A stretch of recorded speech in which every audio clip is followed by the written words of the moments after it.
Right, so I'm back to it then. Describe how to develop clients' coordination by building exercise movements up gradually. Right, as I said, they can do the leg extension to work the quadriceps. They could then move on to squats or squat thrusts, just starting to build it up, and we could go on the hamstrings as well. That's it. Good. Outline the information that must be given to other people who are involved in the client's gym-based programme. Everyone involved in the client's workout, they should be aware if the person has an injury or a disability, and what different training routines they do. Good. Outline the needs and outcome 5. This. Outline the needs and potential of the clients. If you have a disability or injury, the potential of the client's motivation and how much they get out of the session. Good. Identify the types of hazards that may occur during a session and how to manage these. Someone could get hurt if they don't use the equipment properly, so there should be first aid kits around the gym, and if anyone does get injured, be sure to tell the manager or anyone in charge.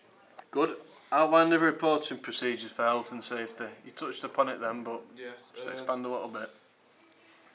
If anyone's injured, go straight to the manager and talk to them about it and see how it can be resolved. Good. Identify safe and effective alignment of exercise positions. Using the free weights and doing the bench press is a good one. Good. Go on then, just talk to me about that then.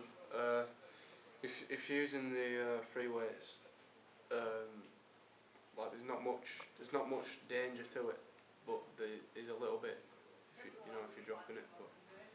And the weight bench, you just got to be careful what you're doing. You just got to make sure you're doing the exercise correctly. Good. Cause injury. Identify a range of alternative exercises for adaptation, including any appropriate progressions and regressions. People need to be able to hear the.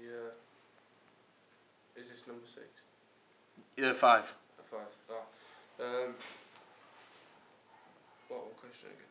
Identify a range of alternative exercises for adaptation, including any appropriate progressions and regressions. So that's to do with how a client would progress or regress, which means go backwards. So which alternative exercises might you do to say a client wanted to progress? Well, if they're wanting to work on the biceps, you could not give them too much weight to lift, otherwise they're just going to go backwards, and if you do it too much they're just going to go backwards. So make sure you did something like on a low weight of 3 sets of 10 and then gradually build it up and progress the climb. Good. Outline the importance or methods of voice projection to include the effective use of volume and pitch of voice. People need to be able to hear the trainer's voice, so they get good advice from them, and so they can push and encourage them. Good. Outcome 7 then. Explain the purpose and value of a cool down. The purpose of a cool down is to make sure that the client doesn't sustain an injury or pull any muscles.